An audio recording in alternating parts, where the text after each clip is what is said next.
Today we're taking a look at rate problems. These are a type of problem you see all the time on the SATs. They'll give you, say, 3 workers building 20 houses in 5 days, and they'll tell you, hey, how many houses can 10 workers build in 20 days? And I think there's a really neat formula to solving these problems, and it makes these questions so much simpler.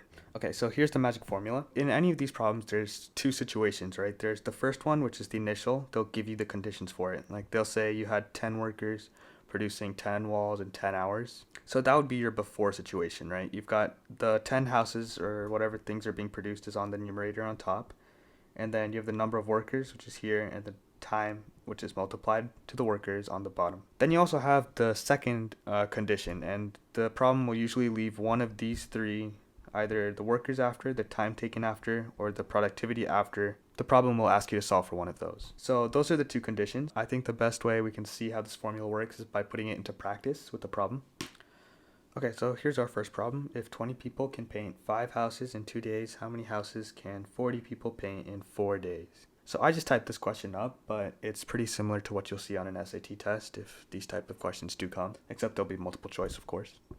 So let's write our formula. It's productivity before, I'm going to abbreviate that, PB, divided by workers before times time taken before, equals productivity after divided by workers after times time after. Right, and now we just substitute it in.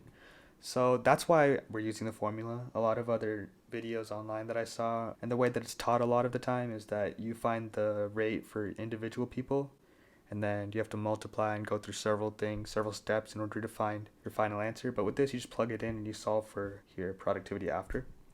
So we can go ahead and put in our numbers. 5 houses. We had 20 people working on it before, and it took 2 days. So this is our before condition. This is what we were given. And now we're told to solve for the after condition, which is what we're solving for. Again, it's just the productivity after. So we'll leave that there. P sub A divided by how many workers is 40 people. And the time taken is 4 days. So another thing to note here is that all the units are the same. We have people, we have houses, and the whole time is in units of days. Sometimes the SAT can switch that up.